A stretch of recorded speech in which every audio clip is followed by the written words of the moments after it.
नमस्कार दोस्तों, कैसे हो आप सभी। तो दोस्तों, आज हम एक बहुत ही इम्पोर्टेंट टॉपिक पर बात करने वाले हैं, क्योंकि हाल ही में एक मामला हुआ है सीईटी यूजी आईसीएआर के अंदर कि कुछ स्टूडेंट जिन्होंने अपनी 12th क्लास एग्रीकल्चरल स्ट्रीम के थ्रू की थी, उनको डिस्क्वालीफाई कर दिया जा रहा है। उनका फॉर्म रिजेक्ट कर दिया जा रहा है कि आप यहाँ यूजी करने के लिए एलिजिबल नहीं हो दोस्तों। और ऐसा नहीं है कि वो किसी मेडिकल या आईआईटी के लिए एग्ज़ाम दे रहे थे कि उनको डिस्क्वालीफाई करें। वो बीएससी एग्रीकल्चर के लिए एग्ज़ाम दे रहे थे। दोस्तों, सोचने वाली बात है कि बीएससी एग्रीकल्चर के लिए जब कोई एग्रीकल्चर का स्टूडेंट एलिजिबल नहीं है, तो किस तरह की उन बच्चों के साथ धोखाधड़ी हो रही है। और ऐसा भी नहीं है कि ये कोई डायरेक्ट एडमिशन हो कि एलिजिबिलिटी आप कैसे भी डिसाइड कर लो। उसने बाकायदा एक एंट्रेंस एग्ज़ाम दिया जिसमें अच्छी रैंक लाकर वो स्टूडेंट उस यूनिवर्सिटी में एडमिशन के लिए जा रहा है, और अब आप उसे बोल रहे हो कि नहीं, आप तो एलिजिबल ही नहीं हो एडमिशन के लिए। तो दोस्तों, ये उस स्टूडेंट पर क्या बीतेगी, इस स्टूडेंट के लिए कितना बड़ा ये धोखा होगा, कितना बड़ा उसके साथ अन्याय होगा। और दोस्तों, ये मसला किसी एक या दो यूनिवर्सिटी का नहीं है, लगभग 10 से 12 यूनिवर्सिटीज़ का यही हाल हो रहा है। जो स्टूडेंट एग्रीकल्चर स्ट्रीम से अपनी 12th करके जा रहा है, उसको एडमिशन नहीं दिया जा रहा है। दोस्तों, ये तो वही वाली बात हुई ना कि कल को मैं मेरे घर में जाऊं और घर वाले बोले तुम तो घर के अंदर आ ही नहीं सकते। फिर मैं पूछूँ कि क्यों नहीं आ सकता, क्योंकि तुम घर वाले हो। मतलब मेरे घर में जब मैं ही नहीं जा पाऊँगा, तो एक मेरे साथ अन्याय हुआ एक तरीके से। वही एग्रीकल्चर स्टूडेंट इनके साथ हो रहा है कि आपने 12th एग्रीकल्चर से किए है, इसलिए आप एलिजिबल नहीं हो, इसलिए आप बीएससी एग्रीकल्चर कर ही नहीं सकते। दोस्तों, इसमें कुछ मेन जो यूनिवर्सिटीज़ हैं उनके नाम भी आपको बता, जैसे यूएस बेंगलोर, यूएस धारवाड़, और आईजी के भी जो इंदिरा गांधी कृषि विद्यापीठ है रायपुर में, उसका मसला है। ऐसे करके कुछ 10 से 12 यूनिवर्सिटीज़ हैं जिनका ये मामला है। दोस्तों, ये मामला कोई पहली बार नहीं हुआ है। पिछले साल भी ऐसा ही एक मामला हुआ था कि एक स्टूडेंट था जिसको एडमिशन मिला था एमपी में, तो उसका एडमिशन कैंसिल कर दिया क्योंकि उसके पास वो सब्जेक्ट नहीं थे। उन्होंने बोला कि यहाँ फ़िज़िक्स होना कंपलसरी है। तो एग्रीकल्चर में फ़िज़िक्स कहाँ पे यूज़ आई है। तो हमने बीएससी कर ली पूरी कंप्लीट, हमें तो फिज़िक्स का कोई यूज़ दिखा नहीं बीएससी के अंदर। तो ये कैसा बेतुका सा नियम है कि बिना फिज़िक्स के आप आ ही नहीं सकते, आपको एलिजिबल ही नहीं हो आप।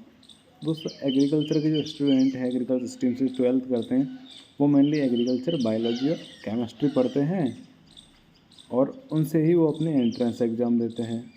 दोस्तों, या तो एंट्रेंस एग्ज़ाम इस तरीके से दिलवाओ कि स्टूडेंट को फिज़िक्स लेना कंपलसरी हो,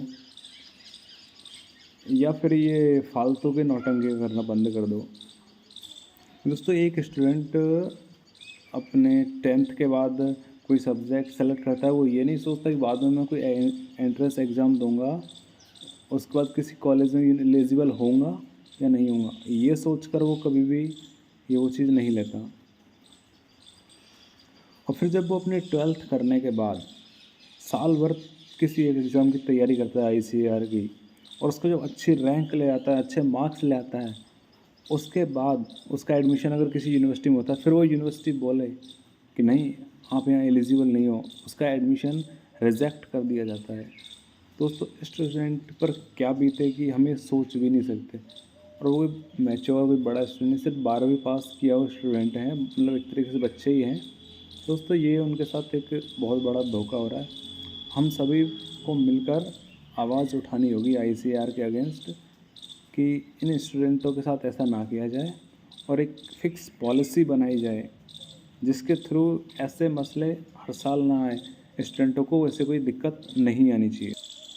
दोस्तों, हमको ये नहीं सोचना है कि ये एग्ज़ाम जिन्होंने दिया है, जो डिस्क्वालीफाई हुए हैं, उन वो अपनी जाने, क्योंकि हमने अगर अपनी डिग्री कर ली है, तो जो आ रहे हैं वो भी हमारे छोटे भाई जैसे ही हैं। उनको सपोर्ट करना हमारी जिम्मेदारी बनती है कि हम किस तरीके से उन्हें सपोर्ट करें। और जब तक हम यूनिटी से कोई काम नहीं करेंगे दोस्तों, हर साल एग्रीकल्चर स्टूडेंटों के साथ ऐसे ही होता रहेगा। कि देखो, एक बात सोचने वाली बात है कि एग्रीकल्चर का कोई एग्ज़ाम हो रहा है, उसके अंदर आप मैथ्स वाले को एलिजिबल कर रहे हो, बायोलॉजी वाले को एलिजिबल कर रहे हो, यहाँ कोई दिक्कत नहीं है, और फिर आप एग्रीकल्चर वाले को ही एलिजिबल नहीं कर रहे। ये तो बहुत गलत हो गया ना एक तरीके से।